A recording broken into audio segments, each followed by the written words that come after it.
mula po sa pamahalaan. Kaugnay nga po ng ating oil crisis. Makakausap po natin, walang iba kundi ang tagapagsalita ng DSWD, si Assistant Secretary Irene Dumlao. Good morning po, Asek Irene. Si Zander po ito. Good morning! Hi, Sander. Magandang umaga sa iyo. Magandang umaga din sa lahat ng sumusubaybay ng inyong programa. Opo, at maraming salamat din po sa pagpapaunlak sa ating programa. Ma'am, una ho sa lahat, yung ano na ho ba yung update sa cash assistance po dito sa Metro Manila? Sino na po yung mga napagkalooban at meron pa bang mga hinihintay? Well, yes. Dito sa National Capital Region, ang nabahaginan po natin ng tulong ay mahigit 250,000, mahigit 260,000 na mga drivers. Yan po ay binubuo ng tricycle drivers, jeepney drivers, gayon din po ng TNVS, MC Taxi at Service Delivery Riders within the National Capital Region. Para po doon sa hindi nakapag-claim at para po doon sa kabilang sa supplemental list o yung karagdagang listahan ng mga drivers, sila po ay tatanggap ng kanilang cash relief assistance sa special payout na gagawin next week. Okay, so yung mga hindi pa ho, yung mga wala dun sa initial na listahan, tapos parang naihabol po sila, pwede pa ho sa susunod na linggo, pero maghintay po sila ng anunsyo. That's correct. Next week po natin gagawin yung special payout sapagkat meron po tayong data reconciliation na isinasagawa after na makuha natin yung mga additional na listahan from the LTFRB. So again, next week po natin gagawin yung special payout dito po sa National Capital Region. And yung pong mga nag-aantay ay abangan na lamang po ang anunsyo na gagawin ng DSWD sa pamamagitan po ng ating official Facebook page. Ayun, so mag-follow po kayo sa DSWD Facebook page para po sa mga anunsyo. Yun naman pong sa labas naman po ng Metro Manila, sino po yung uunahin? Anong rehiyon?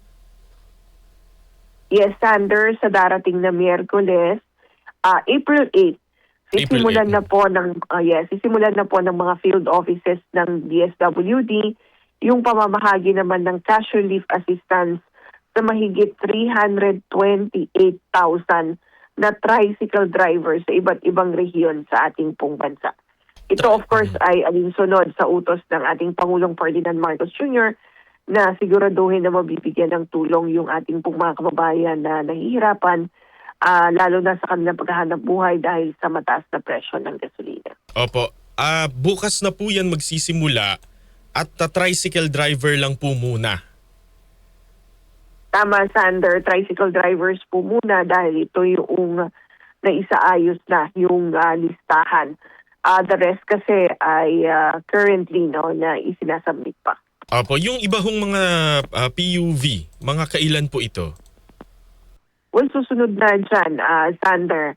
Matapos lang natin itong mga tricycle drivers this Wednesday, susunod na yung iba pang mga drivers kagaya ng mga jeepney drivers. Ang mahalaga lang, Sander, ay maisapinal na yung pong listahan ng mga drivers sa iba't ibang bahagi ng ating bansa. Opo, at ngayon po may mga kumakalat ho yatang mga text scam na nanghihingi ng personal na impormasyon ng ating mga kababayan. Kapalit doon, isasama daw sa listahan ng mga bibigyan ng pera. Ano ho ba yung babala rito ng DSWD? Well, Sander, unang-una nais nating linawin na hindi po nagpapakalat ng mensahe ang DSWD upang mangalap ng inyo pong mga pangalan at iba pang karagdagang impormasyon. At lalong-lalong hindi po kami nagpro-provide ng link sa mga mensahe po na iyon. Ang programa po ng DSWD ay well-targeted. Ibig sabihin, meron po tayong basehan sa pamamahagi ng tulong. Meron po tayong listahan ng mga beneficiaries. So hindi po tayo hihingi ng mga impormasyon sa pamamagitan ng text, lalo pat hindi tayo magpo-provide ng link. So mag-ingat po kayo sa mga ganitong mga mensahe because maaari pong mag-compromise ang inyong mga personal and sensitive personal information. Opo. Yung iba hong mga netizen nagtatanong din po, lalo na ho yung mga middle income earners, kung darating din daw ho ba yung panahon na meron ding cash assistance from DSWD. Well, Sander, alam niyo po, ang inuna at binigyan natin ng prioridad ay itong mga drivers sapagkat sila po talaga yung sumasailalim at nakakaranas ng matinding krisis bunsod nga ng patuloy na pagtaas ng presyo ng petrolyo. Ang ating pamahalaan naman po ay merong iba't ibang mga programa. All government agencies are complementing yung mga programs and services ng bawat isa para matugunan at mabigyan ng tulong sa iba't ibang pamamaraan ang ating pong mga kababayan na nakakaranas din po ng iba't ibang suliranin bunsod ng patuloy na pagtaas ng presyo ng petrolyo. Opo. Asek, baka meron lang din ho kayong impormasyon dahil although ibang paksa po ito, no? Si Secretary Rex Gatchalian po ay nagtungo doon sa, kung naalala po ninyo, yung 11 taong gulang na batang babae po from Redeemer Homeless Mission sa Camarines Sur na sumulat po kay Pangulong Bongbong Marcos na nagsusumbong tungkol po sa sexual harassment na di umano ay ang mga suspect daw po ay anak ng local official sa barangay Calooco.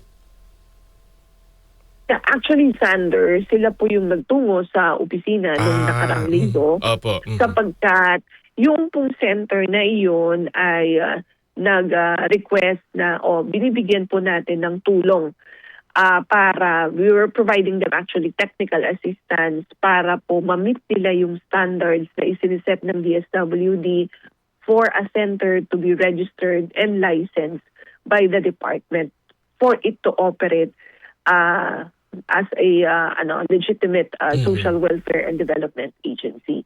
So nagkataon po na kasama yung bata po noong nagtungo sila sa aming pong ahensya o sa aming pong tanggapan last week. So nakausap po ng aming butihing Secretary Rex Gatchalian and ang DSWD naman po ay nakapag-provide ng assistance sa kanila. We're helping in the case build-up. Napuntahan rin po ng ating pong mga social workers sa Region 5 last week, yung pong pamilya, para rin ma-assess at mabigyan nga po ng karampatang tulong.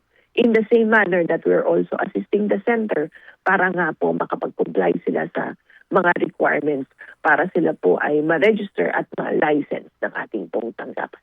Opo. Asek Irene Dumlao, maraming salamat po sa inyong panahon. Mag-iingat po kayo. Maraming salamat din, Sander, sa pagkakataong ibinahagi sa DSWD. Magandang umaga po. Maraming salamat.